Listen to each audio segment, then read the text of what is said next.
ஓம் ஸ்ரீ குருப்யோ நமः. ஹரிः ஓம். பிராதஸ்மராமி லலிதாவதனாரவிந்தம் பிம்பாதரம் ப்ருதுலமௌக்திகசோபிநாசம் ஆகர்ணதீர்घनयनं மணிகுண்டலாಢ்யம் மந்தஸ்மிதம் மிருகமதோஜ்வலபாலதேசம் प्रादर्भजामि ललिताभुजगल्पवल्लीं रत्नाङ्गुलीयलसतङ्गुलिपल्लवाढ्यां माणिक्यहेमवलयाङ्गदशोभमानां पुण्ड्रेक्षुचाबकुसुमेक्षुशृणीन्धदानां प्रातर्नमामि ललिताचरणारविन्दं भक्तेष्टदाननिरतं भवसिन्धुपोतं पद्मासनादिसुरनायकपूजनीयं पद्माङ्कुशध्वजसुदर्शनलाञ्छनाढ्यं प्रातः स्तुवे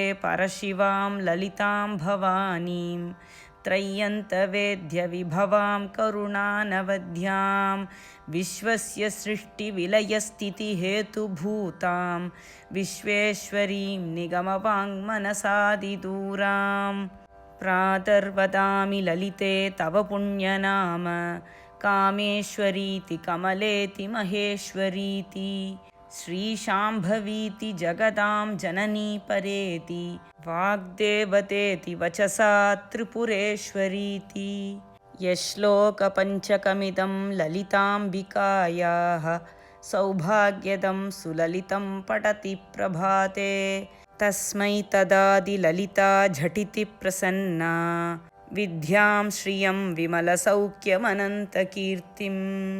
எல்லாருக்கும் நமஸ்காரம்.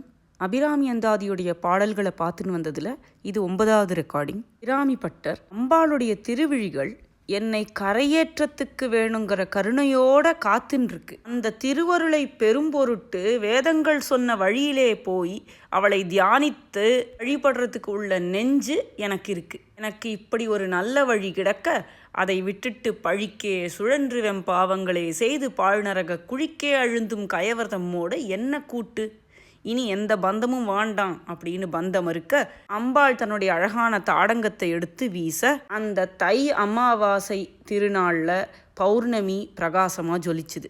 பார்த்த பட்டர் சந்தோஷம் கரை புரண்டு ஓட, கூட்டியவா என்னை தன் அடியாரில் கொடியவினை ஓட்டியவா, என் கண் ஓடியவா தன்னை உள்ள வண்ணம் காட்டியவா, கண்ட கண்ணும் மனமும் கழிக்கின்றவா, ஆட்டியவா நடம் ஆடகத்தாமரை ஆரணங்கே, என்னையும் உன்னுடைய அடியாரில் ஒருவனாக சேர்த்து திருவருள் நாடகமெல்லாம் ஆடி எங்களையெல்லாம் ஆட்டிவித்த அதிசயம் என்ன, உன்னுடைய திருவருள் எப்படிப்பட்டது, எப்படிப்பட்ட பேரானந்தம் கிடைச்சிருக்குன்னெலாம் ஸ்லாகிச்சு பாடுறார். இந்த 80வது பாடல் வரைக்கும் இருக்கிற பாடல்களை இதுக்கு முன்னாடி ரெக்கார்டிங்கில் பார்த்துருந்தோம். 81வது பாடல்லேருந்து இப்போ பார்க்கலாம். அணங்கே அணங்குகள் நின் பரிவாரங்கள் ஆகையினால் வணங்கேன் ஒருவரை வாழ்த்துகிறேன், நெஞ்சில் வஞ்சகரோடு இணங்கேன், எனது உனது என்றிருப்பார் சிலர் யாவரோடும் பிணங்கேன், அறிவொன்றிலேன் என் கண் நீ வைத்த பேரழியே. இதுக்கு முன்னாடியே ஒரு பாட்டில் தவளே இவளங்கள் சங்கரனார் மனை மங்கலமாம், அவளே அவள் தனக்கு அன்னையுமாயினள், ஆகையினால் இவளே கடவுளர் யாவர்க்கும் மேலே இறைவியுமாம், இத்துவளையே நீ ஒரு தெய்வம் உண்டாக மெய்த்தொண்டு செய்தேன்னு சொல்லியிருந்தார். இவளே எல்லா தெய்வங்களுக்கும் மேலான தெய்வம், அதனால் வீணாக பல்வேறு பலி கவர் தெய்வங்கள் பால் சென்று மிக்க அன்பு பூணேன், உனக்கு அன்பு பூண்டு கொண்டேன். பல்வேறு தெய்வங்களை சொல்லி எல்லாரையும் ஸ்துதி பண்ணி சிரமப்பட வேண்டிய அவசியமே இல்லை, இவளே எல்லா தெய்வங்களுக்கும் இறைவி, இப்படியெல்லாம் முன்னாடியே சொல்லியிருந்தார். இந்த பாட்டிலையும் அதையே தான் சொல்றார். ஏ தேவி, உலகத்துல எல்லாரும் பல்வேறு பெண் தெய்வங்களை சொல்லி வேண்டிக்கிறா, ஆனா அப்படி இந்த உலகத்துல சொல்லக்கூடிய தெய்வங்கள் எல்லாருமே உன் பரிவாரத்தை சேர்ந்தவர்கள் தான். அதனால பல்வேறு தெய்வங்கள் பேரை சொல்லி அவளையெல்லாம் தொழுது வணங்கி நான் சிரமப்பட மாட்டேன். லலிதா சஹஸ்ரநாமத்துல பல்வேறு இடங்கள்ல இந்த விஷயம் வரும். இப்படி லலிதா திரிபுர சுந்தரியானவள் ராஜராஜேஸ்வரியா அமர்ந்திருக்கா, அவளை சுத்தி எல்லா தெய்வங்களும் அவளுக்கு சேவை செய்யறா அப்படின்னு இருக்கும். சச்சாமர ரமாவாணி சவ்யதக்ஷிண சேவிதா, அனத்தை அருளும் மகாலட்சுமியும் வாக்தேவியான சரஸ்வதியும் லலிதா திரிபுர சுந்தரிக்கு சாமரம் வீசரா அப்படின்னு சொல்றான். கடாட்ச கிங்கரீபூத கமலா கோட்டி சேவிதா. கோடிக்கணக்கான லக்ஷ்மிகள் அவளுக்கு சேவகம் பண்றாளாம். அவளுடைய கடாட்சத்துக்காக ஏங்கியிருக்காளாம். இதெல்லாம் பார்த்து நம்ம மயங்கி போயிடப்படாது. இதே லலிதா சஹஸ்ரநாமம் சரஸ்வதி சாஸ்திரமயி குஹாம்பா குஹ்யரூபிணி. அவளேதான் அந்த சரஸ்வதி. மாகேஸ்வரி மகாதேவி மகாலட்சுமி மிருடப்பிரியா மகாரூபா மகாபூஜ்யா மகாபாதக நாசினி. அவளேதான் அந்த லக்ஷ்மியும். அவளே சர்வசக்திமயி, இச்சாசக்தி ஞானசக்தி கிரியாசக்தி ஸ்வரூபிணி. ஆதிசக்தி பராசக்தின்னு சொல்லப்படுற லலிதா திரிபுர சுந்தரியோடைய ஒவ்வொரு கலைகளையும் ஒவ்வொரு சித்திகளையும் ஒவ்வொரு அம்பாள் ஸ்வரூபமா சொல்லி தொடர்ந்து நம்ம வழக்கம். அப்படிப்பட்ட ஒவ்வொரு கலைகளும் ஒவ்வொரு சித்திகளும் அவளுடைய பரிவாரங்கள். ஆகையினால ஒவ்வொரு சித்தியையா வேண்டிக்க வேண்டிய அவசியம் இல்லை.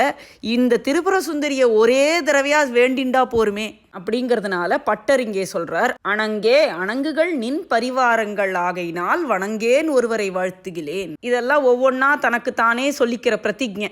அடுத்த என்ன பிரதிஜை பண்ணிக்கிறார்? நெஞ்சில் வஞ்சகரோடு இணங்கேன். கல்மஷத்தோட இருக்கக்கூடிய யார் பின்னாடியும் நான் போக மாட்டேன். அவளுக்கு இணங்கி அவ சொல்றதையெல்லாம் கேட்க மாட்டேன். எனது உனது என்று இருப்பார் சிலர் யாவரோடும் பிணங்கேன். நான் என்னெல்லாம் கொண்டிருக்கிறேனோ அது எல்லாமே உண்மையில் உன்னுடையது, என்னுடையது எல்லாம் உன்னுடையதே அப்படின்னு சரணாகதி பண்ணின பகவான் சொல்ற மாதிரி மன்மனா பவ மத் பக்தோ மத்யாஜி மாம் நமஸ்குரு எல்லாத்தையுமே பகவானுக்குன்னு விட்டுட்ட ஒருத்தியையே நினைச்சின்னு இருக்கிற அடியார்கள் இருக்கா பாரு, அவ யாரோடையும் எந்த விதத்திலையும் நான் பிணங்க மாட்டேன். அவ கூட எனக்கு எந்த கருத்து வேறுபாடும் இல்லை. அவ சொல்ற வழியில நான் நடப்பேன்.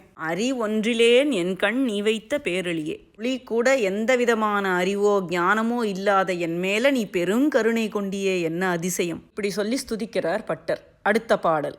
அடியார் கமலத்தில் ஆரணங்கே அகில அண்டமும் நின் ஒளியாக நின்ற நின் ஒளிர் திருமேனியை உள்ளுதோறும் களியாகி அந்த கரணங்கள் விம்மி கரை புரண்டு வெளியாய் விடின் எங்கனே மறப்பேன் நின் விறகினையே.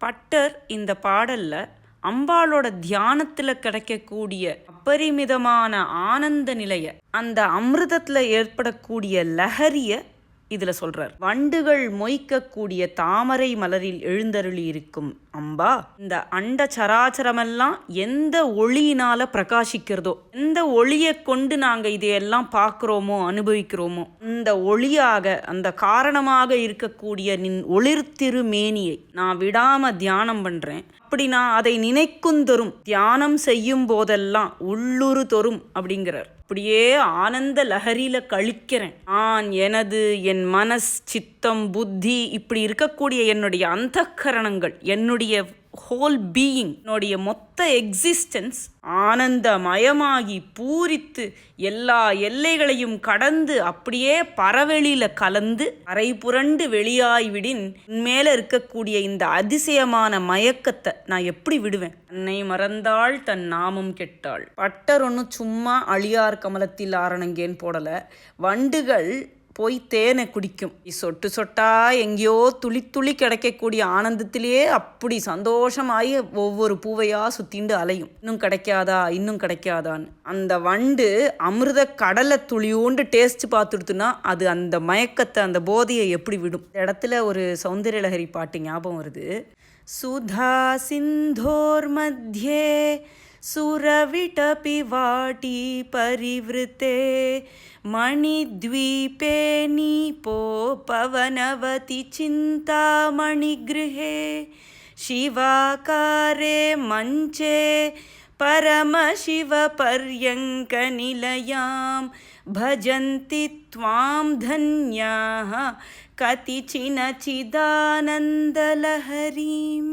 ஜனன மரண பயத்தை நீக்கும் அமிர்தமாகிய கடலுக்கு நடுவுல, கேட்டதையெல்லாம் தரக்கூடிய உன்னதமான விருட்சங்களுக்கு மத்தியில, உயர்ந்த மணி மாதிரி இருக்கக்கூடிய தீவுல, உயர்ந்த கதம்பவனத்துல, கேட்டதையெல்லாம் அருளும் சிந்தாமணி அதனாலேயே செய்யப்பட்ட கிரகத்துல, உன்னதமான ஸ்ரீசக்கரமாகிய ஆசனத்துல, பரம மங்களமான எல்லா ஞானத்துக்கும் அதிஷ்டானமாயிருக்கிற பரமேஸ்வரனுடைய மடியில அலை அலையாக வீசக்கூடிய ஆனந்த கடலாயிருக்கிற உன்னை தன்யர்களாகிய உன் அருள் பெற்ற ஒரு சிலரே வேண்டிக்கிறா. சாமானியர்களாக இருக்கக்கூடியவர்களால நினைச்சு கூட பார்க்க முடியாத ஆனந்த கடல் அப்படின்னு அம்பாளை பத்தி பகவத்பாதா சொல்றா. இப்படிப்பட்ட ஆனந்த லஹரியிலேருந்து பிரிந்து என்னால் எப்படி இருக்க முடியும், இதை எப்படி மறக்க முடியும், இப்படி கேட்குறார் பட்டர் இந்த பாட்டில்.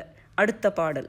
விரவும் புதுமலரிட்டு நின் பாத விரை கமலம் இரவும் பகலும் இறைஞ்சவல்லார் இமையோர் எவரும் பரவும் பதமும் ஐராவதமும் பகீரதியும் உறவும் குலிசமும் கற்பகக்காவும் உடையவரே. பட்டர் சொல்றார், ஹே அம்பா, உன்னுடைய திருவடிகளாகிய மனம் மிகுந்த தாமரைகளை பல்வேறு விதமான அன்றலர்ந்த மலர்களைக் கொண்டு அர்ச்சனை பண்ணி இரவும் பகலும் அனவரதமும் இடைவிடாமல் ஸ்துதிக்கக்கூடிய சக்தி உடையவர்கள், இரவும் பகலும் இறைஞ்ச வல்லார் அப்படின்னு சொல்லியிருக்கா. என்ன அம்பாள் திருவடியை ஸ்துதிக்கிறது என்ன சிரமமா அப்படின்னு கேட்டால், எல்லாராலையும் ஸ்துதிச்சிட முடியாது. பிரணந்தும் ஸ்தோத்தும் வா கதமகிருத புண்ணிய பிரபவதி. அகிருத புண்ணிய கதம் ஸ்தோத்தும் வா பிரணந்தும். எத்தனையோ ஜென்மங்களா பல்வேறு விதமான புண்ணிய காரியங்களை செய்து அவளை குறித்து தவம் செய்தவர்களால் மட்டும்தான் அவளை நமஸ்காரம் பண்ணவோ ஸ்துதிக்கவோ கூட முடியும். அப்படி இரவும் பகலும் அவளை ஸ்துதிக்கணும்னா அவள் அனுகிரகத்தால செய்த நல்ல கர்ம பலன்கள் உள்ளவளால் மட்டும்தான் முடியும். அப்படி ஸ்துதிக்கக்கூடியவா இமையோர் அப்படின்னு சொன்னால் கண்ணையே சிமிட்டாதவா தேவர்கள். அந்த தேவர்களெல்லாம் போற்றி ஸ்துதி பண்ணக்கூடிய ஐராவதத்தையும் ஆகாய கங்கையையும் தைரியத்தையும் வலிமையையும் வஜ்ராயத்தையும் உடைய கற்பகக்காவுக்கு சொந்தமாக இருக்கக்கூடிய இந்திர பதவியை அடைந்து தேவேந்திரனா வாழ்வா அப்படின்னு அபிராமி பட்டர் இங்கே சொல்கிறார். இப்பட்ட இந்திர பதவி வேணும்னு கேட்டு ஸ்துதி பண்ணினவா கிடையாது. அவளுடைய திருவடிகளே குறி அப்படின்னு அவளை அர்ச்சனை பண்ணி பூஜை பண்ணின்றே இருக்கவாளுக்கு இதெல்லாம் அனாயாசமாக கிடைக்கும். அடுத்த பாடல். உடையாளை ஒல்கு செம்பட்டுடையாளை ஒளிர்மதி செஞ்சடையாளை வஞ்சகர் நெஞ்சடையாளை தயங்கு நுண்ணூல் இடையாளை எங்கள் பெம்மான் இடையாளை இங்கென்னை இனி படையாளை உங்களையும் படையாவண்ணம் பார்த்திருமே. இதுவரைக்கும் ஏ அம்பா, அபிராமி, திரிபுர சுந்தரி, சிவகாமதேவி, மீனாட்சி அப்படின்னெல்லாம் அம்பாளை பார்த்து ஸ்துதி பண்ணிட்டு இருந்த பட்டர் நிறுத்தி ஒரு நிமிஷம் நம்மளை திரும்பி பார்க்குறார். இறை அனுபூதி பெற்றவருங்கிறதுனால அவரோட ஹிருதயத்தில் நம்மளுடைய நிலைமையை பார்த்து துளி கருணை சுரக்கிறது. நொச்சூர் சுவாமிகள் அவரோட பிரவச்சனத்தில் அடிக்கடி சொல்லுவார், பிரியமாக இருக்கிறது வேற, அடுத்தவாளுக்கு ஹிதம் பண்ணுறது வேற அப்படின்னு. டயபெட்டிஸ் இருக்கிறவாளுக்கு கூட போய் இத்தனை சுகரை கொடுத்து ஸ்வீட்டை கொடுத்து ஆசையாக வாயில் ஊட்டி விடுறதுக்கு பேர் பிரியம். உன் உடம்புக்கு இது ஆகாது, நீ நல்லதை சாப்பிடு அப்படின்னு சொல்றது ஹிதம். பட்டர் கருணையோட நமக்கு ஹிதத்தை சொல்றாரு இந்த பாட்டுல. இந்த அம்பாளை ஸ்துதி பண்ணுங்கோ, உங்களுக்கு பணங்காசு கிடைக்கும், பொண்ணு பொருள்லாம் கிடைக்கும்லாம் சொல்லாம நம்மளுடைய அவஸ்தையை பார்த்து இதுக்கு ஒரே தீர்வு முக்தி அடையிறது, பிறவி பிணியை நீக்கிறது. அதுக்கு என்ன செய்யணும்? இந்த அம்பாளை தொழணும். அவ எப்படிப்பட்டவள்? உலகத்தோட எத்தனையோ டிஸ்ட்ராக்ஷன்ஸ்க்கு நடுவில் அபிராமி பட்டர் சொல்லக்கூடிய அம்பாளுடைய வார்த்தைகளை கேட்க வந்ததுனால கருணையோடு அவர் சொல்றார், இந்த அம்பாளை தொழுங்கோ. அவள் எப்படிப்பட்டவள்னு கேட்டா, உடையாள். எல்லாத்தையும் தனக்கு ஸ்வம்மா கொண்டவர் தான் சுவாமி. சுவாமிக்கு தமிழ் வார்த்தை உடையார், உடையவர். எத்தனையோ ராஜாக்களுக்கெல்லாம் உடையார் உடையவர்லாம் பேர் இருந்திருக்கு அப்படின்னு மகாபெரிவா சொல்லியிருக்கா. அதனால உடையாள்னு சொன்னா மகாராஜ்ஞி, ராஜராஜேஸ்வரி, மகாராணி ஆனவள், எல்லாத்தையும் தனக்கு ஸ்வமாக உடைய பரமேஸ்வரி. அந்த ராணியை ஒல்கு செம்பட்டுடையாளை, அழகான செம்பட்டை இடையில் அணிந்தவளை, ஒளிர்மதி செஞ்சடையாளை, ஒளிரக்கூடிய பிறை சந்திரனை தன்னுடைய செம்மையான ஜடாமகுடத்தில் அணிந்தவளை. சிவந்ததான தாமிர கலரில் இருக்கக்கூடிய ஜடாமகுடம் பரமேஸ்வரனோடது. அவருடைய பாகம் கொண்டதுனால இவளுக்கும் அதே ஜடாமகுடம்னு சொல்றார். இந்த லோக மாதா பிதாக்களுடைய ஜடை எப்படி இருக்குன்னு அர்த்தநாரீஸ்வர ஸ்தோத்திரம் சொல்லும். அம்போதர ஷாமல குந்தலாயை தடிப்பிரபா தாம்ரஜடாதராய நிரீஸ்வராயை நிகிலேஸ்வராய நம சிவாயை ச நம சிவாய. அவளுடைய கூந்தல் கருத்த மழை மேகம் மாதிரி இருக்கான் அடர்ந்து. அவருடைய ஜடாமகுடமோ தாமிர வண்ணத்துல காப்பர் கலர்ல மேகத்துல மின்ற மின்னல் மாதிரி இருக்கும். அந்த ஒளிர் மதி செஞ்சடையை உடையவள் அம்பாள் அப்படின்னு இங்க அபிராமி பட்டர் சொல்லிட்டார். ஏன்னா அவருக்கு ரெண்டு பேரையும் ஒன்னாதான் தெரியுது. மேற்கொண்டு சொல்லிட்டு போறார், அவள் எப்படிப்பட்டவள். வஞ்சகர் நெஞ்சு அடையாளை, நெஞ்சில வஞ்சம் உடையாளோட ஹிருதயத்துல எழுந்தருளவே மாட்டா அவள். நுண்ணிய நூலை போன்ற திரு இடையை உடையவளை. எங்கள் பெம்மானாகிய பரமேஸ்வரனோட இடப்பாகத்தில் வீற்றிருப்பவளை. அப்படியே வரிசையா சொல்லிட்டே வந்துட்டு, என்னை இங்கு இனி படையாளை, எவள் ஒருத்தி இனிமே என்னை இங்க படைக்க மாட்டாளோ அவளை, என்ன ஜனன மரணத்திலேருந்து விடுவித்தவளை, உங்களையும் படையாவண்ணம் பார்த்திருமே, உங்களையும் இனிமே படைக்காத வண்ணம் அவளை ஸ்துதி பண்ணின்றுங்கோ அப்படின்னு மிகுந்த கருணையோட நமக்கு ஹிதத்தை சொல்றார் அபிராமி பட்டர். அடுத்த பாடல். பார்க்கும் திசைதொரும் பாஷாங்குஷமும் பனிச்சிறை வண்டு ஆர்க்கும் புதுமலர் ஐந்தும் கரும்பும் என் அல்லல் எல்லாம் தீர்க்கும் திரிபுரையாள் திருமேனியும் சிற்றிடையும் வார்க்குங்கும முலையும் முலைமேல் முத்து மாலையுமே. ஈஷாவாஸ்யம் இதம் சர்வம், எல்லாத்தையும் பரமேஸ்வரனால மூடு அப்படின்னு ஈஷாவாசிய உபனிஷத் சொல்லித்தே. அதுதான் அபிராமி பட்டர் சொல்றாரு இங்க. அவருக்கு எங்க பார்த்தாலும் அம்பாளை மாத்திரம்தான் தெரியறது, வேற ஒண்ணுமே தெரியல. அவர் எங்க பார்த்தாலும் எந்த திக்குல திரும்பினாலும் பிரத்யக்ஷமா காட்சி கொடுக்கிறா அவருக்கு. சதா சர்வதா அவளுடைய தியானத்திலேயே இருக்கார், கண்ணை திறந்துட்டு இருந்தாலும் மூடின்னு இருந்தாலும். அப்போ அவருக்கு அவள் எப்படி தெரியறா? பார்க்கும் திசைதொரும் பாசமும் அங்குஷமும் கையில வச்சுட்டு இருக்கா. குளிர்ச்சியான வண்டுகள் மொய்க்கக்கூடிய புது மலர்களாலான 5 கணைகளை கையில தரிச்சுட்டு இருக்கா. கரும்பு வில்லு வச்சுட்டு இருக்கா. இப்படியெல்லாம் காட்சி தரவள் யாரு? என்னுடைய அல்லல் எல்லாத்தையும் தீர்க்கும் லலிதா திரிபுர சுந்தரி இவள். சம்சாரத்தினால ஏற்படக்கூடிய எல்லா விதமான துக்கங்களையும் போக்குபவள். நான் எங்க பார்த்தாலும் அவள் கையில இருக்கக்கூடிய ஆயுதங்களும் அவளுடைய திருமேனியும் மெலிந்த அவளுடைய இடையும் அந்த இடைமேல் இருக்கும் மார்பும் அதன் மேல புரளும் முத்து மாலையும் தான் என் கண்ணுக்கு தெரிகிறது. அவளை தவிர வேற ஒண்ணுமே இல்லை, அவள் ஒருத்தி தான் தெரிகிறா. அடுத்த பாடல். மால் அயன் தேட மறை தேட வானவர் தேட நின்ற காலையும் சூடக கையையும் கொண்டு கதித்த கப்பு வேலை வெங்காலன் என் மேல் விடும்போது வெளினில் கண்டாய் பாலையும் தேனையும் பாகையும் போலும் பனிமொழியே. பெரியாழ்வார் ஒரு பாட்டுல, ஒப்பிலேன் ஆகிலும் நின்னடைந்தேன் ஆனைக்கு நீ அருள் செய்தமையால் எய்ப்பெண்ணை வந்து நலியும் போது அங்கேதும் நான் உன்னை நினைக்க மாட்டேன், அப்போதே கிப்போதே சொல்லி வைத்தேன் அரங்கத் தரவணை பள்ளியானேன்னு சொன்னார். நான் தீனன், நீ எனக்கு தீரபந்து, உன்னுடைய அனுகிரகத்தினால உன்னை நான் நினைக்கிறேன். ஆனா பிராணம் போகும்போது உன்னை நான் நினைப்பேன்னு எனக்கு தோணல, அதனால அப்போதைக்கு இப்போதே சொல்லி வச்சிருக்கேன். ஹே அரங்கத்து அரவணை பள்ளியானே பகவானே, அந்த நேரத்துல நீ வந்து எனக்கு முக்தி கொடுக்கணும்னு சொல்லியிருந்தார். அதே தான் இங்க பட்டர் சொல்றார். பாலையும் தேனையும் பாகையும், வெள்ளத்தோட பாகையும் போல இனிப்பா இருக்கக்கூடிய பனிமொழிகளை உடையவளே. அவளுடைய இனிப்பான மொழிகள் என்ன? முக்திக்கு வழிகாட்டக்கூடிய ஸ்ருதி வேதம் தான். அப்படிப்பட்ட இனிப்பான மொழிகளை உடையவளே அம்பாளே. திருமாலும் பிரம்மாவும் தேவர்களும் வேதமே கூட தேடி கண்டுபிடிக்க முடியாத உன்னுடைய உயர்ந்த திருவடிகளை அவளாலேயே தேடி கண்டுபிடிக்க முடியாதுன்னா என்னால நிச்சயமா முடியாது. நான் ஒரு தீனன். ஆனா நீ கருணை மயமானவள், என் மேல அனுகிரகம் உள்ளவள்ங்கிறதுனால சொல்றேன். அந்த திருவடிகளையும் அழகான வளையல் அழிந்த திருக்கரங்களையும் என் உயிர் பிரியும் போது காட்டு. எதுக்கு திருவடி? சரணாகதி பண்றதுக்கு. திருக்கரங்கள் எதுக்கு?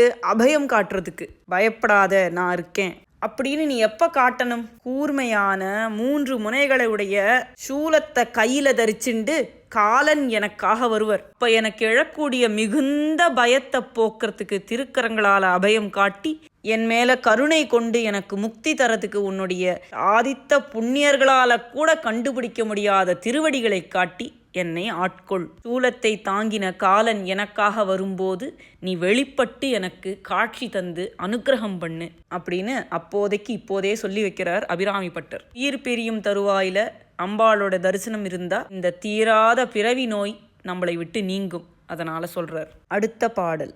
மொழிக்கும் நினைவுக்கும் எட்டாத நின் திருமூர்த்தி எந்தன் விழிக்கும் வினைக்கும் வெளி நின்றதால் விழியால் மதனை அழிக்கும் தலைவர் அழியா விரதத்தை அண்டமெல்லாம் பழிக்கும்படி ஒரு பாகம் கொண்டாளும் பராபரையே. இந்த பாட்டில் பரமேஸ்வரனை கொஞ்சம் உரிமையோட லேசாக கேலி பண்ணுறார். கேலி பண்ணுறதோட இல்லை, இந்த அண்ட சராச்சரமெல்லாம் அவரை பார்த்து சிரிக்கிற மாதிரி நீ பண்ணிட்டியே அப்படின்னு அம்பாள் கிட்ட சொல்றார். இந்த பிரபஞ்சத்தை எல்லாம் ஆட்டி படைச்ச சூரபத்மன், சிங்கமுகன், தாரகன், இந்த அசுரர்களுக்கு அவர்களுடைய தவத்தினால கிடைச்ச வரங்களை தாண்டி அவளை சம்ஹாரம் பண்ணணும்னா பரமேஸ்வரனுடைய திருக்குமாரர் வந்தாதான் முடியும்னு இந்த சூழ்நிலையில எல்லாரையும் ஒத்தர் மேல ஒத்தர் ஆசை கொள்ள வைக்கக்கூடிய தொழில் மன்மதனுடையது. இந்த சுவாமி எப்பவுமே யோக நிஷ்டையிலேயே இருக்காரு, அம்பாளோட இணைந்தாதான திருக்குமாரர் பிறப்பர் அப்படின்னு எல்லாரும் யோஜனை பண்ணி மன்மதனை சுவாமி கிட்ட அனுப்ப பயந்து நடுங்கிண்டு தம் மேல அம்பு போட்ட மன்மதனை ஒரு பார்வையால எரிச்சுட்டார் பரமேஸ்வரன். அப்படிப்பட்ட பரமேஸ்வரன் தனியா இருக்க வேண்டியதுதானே? அவரோட உடம்புல ஒரு பாதிய நீதானே ஆட்சி பண்ற. அழியாத விரதத்தை உடைய பரமேஸ்வரனோட உடம்ப நீ பறிச்சு குடிபுகுந்ததுனால இந்த அண்ட சராச்சரமெல்லாம் அவரை பார்த்து சிரிக்கிறது. இந்த சுவாமி பாரு, மன்மதனை ஒரு பார்வையால எரிச்சுட்டாராம். ஆனா அம்பாளுக்கு தன்னோட உடம்புல பாதியவே கொடுத்து அவளோட சதா சர்வதா இருந்துட்டு இருக்காராம். என்ன விரதம் இந்த பரமேஸ்வரனோடதுன்னு இந்த அண்ட சராச்சரம் எல்லாம் சிரிக்கிறதான் அவரை பார்த்து. எல்லாம் எதுக்கு சொல்றாரு பட்டர்? இப்படி மன்மதனையே எரிச்ச பரமேஸ்வரனோட சித்தத்தை கவர்ந்து அவருடைய உடம்புல குடிபுகுந்த உன்னுடைய திருமூர்த்தி எப்படிப்பட்டது? மொழிக்கும் நினைவுக்கும் எட்டாத திருமூர்த்தி. லலிதா சஹஸ்ரநாமம் சொல்லும், மனோ வாசாம கோச்சரா. மனசுக்கும் வார்த்தைகளுக்குள்ளேயும் அடங்காத, அதை தாண்டின அதீதமான திருமூர்த்தி. அப்படி யாராலையுமே நினைச்சு பார்க்க முடியாத உன்னுடைய திருவுருவம் பரமேஸ்வரனுடைய ஹிருதயத்தையே கவரக்கூடியது.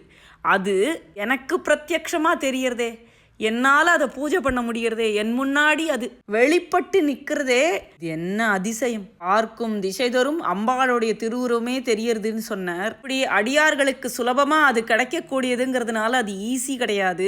அவள் திருவுருவம் என்ன சும்மாவா? பரமேஸ்வரனே கவரக்கூடியது. அவளுடைய மிகுதியான கருணையினால நமக்கு அது பிரத்யக்ஷமாக தெரியறது. நம்ம கர்ம வினைகளையும் தாண்டி அது நமக்கு அனுகிரகம் பண்றது. அவளுடைய பெருமைகள் எல்லாம் நமக்கு தெரிஞ்சிட முடியாது. ஆனால் அதனுடைய அருமை நமக்கு என்னைக்குமே தெரியாதுங்கிறது புரிஞ்சா போரும். அதுதான் சொல்றாரு அபிராமி பட்டர். அடுத்த பாடல். பரம் என்றுனை அடைந்தேன் தமியேனும் என் பக்தருக்குள் தரமன்று இவன் என்று தள்ளத்தகாது தரியலர்தம் புறம் அன்றெறிய பொறுப்பு வில்வாங்கிய போதில் அயன் சிரம் ஒன்று செற்ற கையான் இடப்பாகம் சிறந்தவளே. ஹே அம்பா திரிபுர சுந்தரி, அரக்கர்களாகிய திரிபுரர்களுடைய முப்புறங்களையும் அழியும் பொருட்டு மேருமலைய வில்லா வளைச்சு கடைசியில் தன்னுடைய நெற்றிக்கண்ணாலேயே எரிச்ச பரமேஸ்வரன் பிரம்மாவுடைய சிரங்களில் 5இல் 1 கொய்தவர். பேர்பட்ட சுவாமியுடைய இடப்பாகத்தில் சிறந்தவளே, நீ எங்கேயோ எட்டா கையில் இருக்க. ஆனாலும் நான் உன்னை தீனனா இருந்தாலும் உன்னையே பரம்னு சரணாகதி பண்ணியிருக்கேன். உன்னை தவிர எனக்கு வேற எந்த புகழும் இல்லை. ஆனால் உனக்கு உயர்ந்த பக்தர்கள் எத்தனையோ கோடி பேர் இருப்பா. ஞானத்தை உடைய உயர்ந்த ஒழுக்கங்களை உடைய பக்தர்கள் எத்தனையோ பேர் இருப்பா. அவா கூட்டத்தில் நான் கண்டிப்பாக சேரவே முடியாது, அது எனக்கே நன்னா தெரியறது. ஆனால் அதுக்காக கருணாமூர்த்தியான நீ என் பக்தர்கள் குழாத்துல சேர்றதுக்கு இவனுக்கு தகுதி கிடையாது, தரம் அன்று இவன் என்று தள்ளத்தகாது. எனக்கு தகுதி இல்லைன்னு சொல்லி நீ தள்ளி விட்டுடாத. நீ கைவிட்டா எனக்கு வேற புகழே கிடையாது. எத்தனை மோசமானவனானாலும் உன் குழந்தை இல்லையா, உனக்கு நான் சரணாகதி பண்ணிட்டேன், என்னை நீ ஏத்துக்கோன்னு சொல்றார் அபிராமி பட்டர். அடுத்த பாடல். சிறக்கும் கமலத் திருவே நின் சேவடி சென்னி வைக்க துறக்கம் தரும் நின் துணைவரும் நீயும் துரியமற்ற உறக்கம் தரவந்து உடம்போடு உயிர் உறவற்று அறிவு மறக்கும் பொழுது என் முன்னே வரல் வேண்டும் வருந்தியுமே. இந்த பாடலும் அப்போதைக்கிப்போதே சொல்லி வைத்தேன் பாடல் மாதிரி தான். சிறப்புடைய 1000 இதழ் தாமரையில் அமர்ந்திருக்கும் தேவி, சஹஸ்ராராம் புஜாரூடா சுதாசாராபிவர்ஷினி. உன்னுடைய சிவந்த திருவடியை எவன் ஒருவனுடைய தலையில நீ வைக்கிறியோ அது உடனே அவனுக்கு மோட்ச பதவியை தரும். ஹே லோகானாம் சரண்யே தவகி சரணாவேவ நிபுணவ். சரணம் அடைந்தவர்களுக்கு மோட்சத்தை அருளும் வல்லமை உடைய திருவடிகள் உன்னுடையது. அப்படிப்பட்ட நீயும் உன் துணைவரும் என் உடம்போடு என் உயிருக்குள்ள நட்பு அறுபட்டு என்னுடைய அறிவு அழிந்து மீளாத துயில் கொள்ளும் காலம் வரும். என்னோட அறிவு தான் அழிந்து போச்சே, அப்போ உன்னை நினைச்சு உன்னை ஸ்துதிச்சு தியானம் பண்ண முடியுமா தெரியலையே. கீதையில பகவான் இப்படி சொல்றார், அந்த காலேச்ச மாமேவ ஸ்மரன் முக்துவா கலேவரம் யஹ் பிரயாத்தி சமத்பாவம் யாத்தி நாஸ்தியத்ர சம்சயः. உடலிலிருந்து உயிர் பிரியும் தருவாயில் எவன் ஒருத்தன் என்னை நினைக்கிறானோ அவன் என்னையே அடைகிறான், இதில் துளி கூட சம்சயமே இல்லை, துளி கூட சந்தேகம் இல்லைன்னு பகவான் சொல்லியிருக்கார். ஆனால் இங்கே பட்டரோட கவலை என்னன்னா, உயிர் உறவற்று அறிவு மறக்கும் பொழுது என்ன செய்வேனா, அப்போ எனக்கு யார் கதி? என்னுடைய அறிவு மேலேயோ என்னுடைய சாமர்த்தியத்திலேயோ அந்த சமயத்தில் உன்னை எப்படியாவது நான் ஞாபகம் வச்சுப்பேன்னோ எனக்கு துளி கூட நம்பிக்கையே இல்லை. அதனால் நான் உன்னை கேட்குறேன், நீயே என் கதி, அதனால் நீ என் முன்னாடி வருந்தியுமே என் முன்னாடி வரணும். எனக்கு துளி கூட தகுதி இல்லை, அதனால் நீ என் முன்னாடி வராமல் விட்டுடாத. எனக்கு அது சிரமமாக இருந்தாலும், இவனுக்கெல்லாம் அனுகிரகம் பண்ணணுமா அப்படின்னு கஷ்டமாக இருந்தாலும் பரவாயில்ல, நீ என் முன்னாடி வரணும், எனக்கு அனுகிரகம் பண்ணணும். இப்படிப்பட்ட பக்தி ஸ்ரத்தை இல்லாத ஒருத்தனுக்கு அப்பேற்பட்ட அனுகிரகத்தை பண்ணுறது உனக்கு கஷ்டம்தான். இருந்தாலும் நீ அவ்வியாஜ கருணாமூர்த்தி இல்லையா, என் மேல கருணை கொண்டு நீ இதை எனக்கு செய்யணும். என்னை நினைக்க கூட முடியாத என் உயிர் பிரியும் தருவாயில நீயும் உன் துணைவரும் அர்த்தநாரீஸ்வரரா வந்து எனக்கு காட்சி தரணும். என்னுடைய தகுதிகளை எல்லாம் பார்க்காம இந்த அனுகிரகத்தை நீ எனக்கு பண்ணணும்னு அம்பாள் கிட்ட இறைஞ்சி வேண்டார் அபிராமி பட்டர். அடுத்த பாடல். வருந்தா வகை என் மனத்தாமரையினில் வந்து புகுந்து இருந்தாள் பழைய இருப்பிடமாக, இனி எமக்கு பொருந்தாததொரு பொருளில்லை, விண்மேவும் புலவருக்கு விருந்தாக வேலை மருந்தானதை நல்கும் மெல்லியலே. இதில் விண்மேவும் புலவர் அப்படின்னு சொன்னால் தேவர்கள், வேலைனா கடல். இந்த இடத்துல பார்க்கடலை சொல்கிறார் அபிராமி பட்டர். அதில் கிடைச்ச மருந்து என்ன? அமிர்தம். பார்க்கடலை தேவர்களும் அசுரர்களும் கடைந்து அதிலேந்து உண்டான அமிர்தத்தை தேவர்கள் விருந்தாக உண்ணும்படி கருணையோடு கொடுத்தவளே அப்படின்னு அம்பாள் கிட்ட சொல்றார் அபிராமி பட்டர். எல்லாரும் அம்பாளா கொடுத்தா, மோகினி அவதாரம் எடுத்துன்னு வந்த பகவான் தானே கொடுத்தார் அப்படின்னு கேட்டா, ஏற்கனவே திருநாவுக்கரசு சுவாமிகள் சொன்ன ஹரியலால் தேவி இல்லை ஐயன் ஐயாரனார்க்கே பார்த்தோம். நம்ம இதே விஷயத்த சிவானந்த லஹரியில பகவத் பாதா இப்படி சொல்றா. பாணத்வம் ரிஷபத்வம் அர்த்தவபுஷா भार्यात्वमार्यापते घोणित्वं सखिता मृदङ्गवहता चेत्यादिरूपं दधौ त्वत्पादे नयनार्पणं च कृतवान् त्वद्देहभागो हरिः पूज्यात् पूज्यतरः स एव हि न चेत् கோவாததன்யோதிகஹ. இந்த பாட்டில் பகவத் பாதா இப்படி சொல்றா. ஹே ஆர்யாபதே, உயர்ந்தவளான பார்வதியின் கணவனே, இந்த ஸ்ரீஹரி எப்பேற்பட்டவர். இங்க திரிபுர சம்ஹாரம் பண்ண கிளம்பும் போது உங்களுக்கு பானமானார். உங்களுக்காக உண்டாக்கின தேரை பார்த்து தேவர்கள் கர்வப்பட்ட போது ஸ்ரீஹரி தானே ஒரு ரிஷபமாகி உங்களை தாங்கினார். உங்க திருமேனியில பாதிய கொண்டு உங்க மனைவியானார். உங்கள் பெருமையை எல்லாரும் அறியறதுக்காக வேண்டி பன்றி உருவம் எடுத்து பூமியை கொடைஞ்சு உங்க திருவடியை கண்டுபிடிக்க புறப்பட்டார். உங்களுடைய சഖி அவர். சഖிங்கிறது பெண்பால் வார்த்தை. உங்களுக்கு பிரியமான சிநேகிதி. இங்க சமஸ்த லோகத்தையும் சம்ஹாரம் பண்ணி தாண்டவம் ஆடும் போது அதுக்கு மிருதங்கம் வாசித்தார். தன்னோட ஒரு கண்ணையே உங்களுக்கு அர்ப்பணம் பண்ணினார். உங்க மேல அபரிமிதமான அன்பு கொண்டு எப்போவும் உங்களோடையே வெவ்வேறு உருவத்தில் இருந்துட்டே இருக்கார். உங்க தேகத்திலேயே பாதி பாகத்தை கொண்டவர். ஹே பசுபதே, இந்த பகவான் ஸ்ரீஹரியை விட பூஜிக்க தகுந்தவா வேற யார் இருக்கா? ரொம்ப அழகான ஸ்லோகம் இது. இந்த திவ்யமான வைகுண்ட ஏகாதசி நாள்ல இந்த ஸ்லோகத்தை சொல்ல கிடைச்ச அனுகிரகத்துக்கு நன்றி சொல்லிட்டு அபிராமி பட்டர் கிட்ட போலாம். அம்பாளும் ஸ்ரீமன் நாராயணனும் வெவ்வேற கிடையாது அப்படிங்கிறத நமக்கு புரிய வைக்கிற மாதிரி பட்டர் பார்க்கடலை கடைந்து கிடைத்த அமுதத்தை தேவர்களுக்கெல்லாம் விருந்தாக கொடுத்த ஜெகன்மோகினியான அம்பாள், நான் இந்த ஜனன மரண சுழல்ல மாட்டிண்டு வருந்தாத வகை என் மனத்தாமரினில் வந்து புகுந்து இருந்தாள். தானே வலிய வந்து என்னுடைய ஹிருதய கமலத்தை அவளுடைய சொந்த இருப்பிடமாக ஆக்கி கொண்டாள். இனிமே எனக்கு என்ன கவலை? எனக்கு கைவராத அரிய பொருள்னு ஒன்று இனிமே கிடையவே கிடையாது. முக்தி கூட சுலபமா கிடைச்சிடுமே. இனி எனக்கு என்ன குறைன்னு சந்தோஷப்படுறார் அபிராமி பட்டர். அபிராமி அந்தாதி அம்பாளை பத்தி மாத்திரம் பாடுற அம்பாளோட ஒரு ஸ்துதின்னு நினைக்கிறது தப்பு. இது சாக்தம், சைவம், வைஷ்ணவம், இன்னும் கௌமாரம், கானாபத்தியத்தை கூட இணைத்து எனது உனது என்றிருக்கும் யாரோடையும் பிணக்கமில்லாத அபிராமி பட்டரால செய்யப்பட்ட கிருதி. திருக்கடையூர்ல எல்லாமே அமிர்தம்னு பார்த்தோம். அமிர்த கடேஸ்வரர், அமிர்த நாராயண பெருமாள், அமிர்தவல்லி தாயார் எல்லாம் அமிர்தம் தான். அந்த அமிர்த கடல்ல ஆனந்தமா திளைக்கிறார் அபிராமி பட்டர். அவருக்கு இந்த சைவம், வைஷ்ணவம், சாக்தம்ங்கிற லிமிட்டேஷன்ஸ் எல்லாம் எதுவுமே கிடையாது. அபிராமி அந்தாதியுடைய 90வது பாடல் வரைக்கும் இருக்கிற பாடல்களை இந்த ரெக்கார்டிங்ல பார்த்தோம். மீதமுள்ள 10 பாடல்களை அடுத்த ரெக்கார்டிங்ல பார்க்கலாம். ஓம் ஸ்ரீ மாத்ரே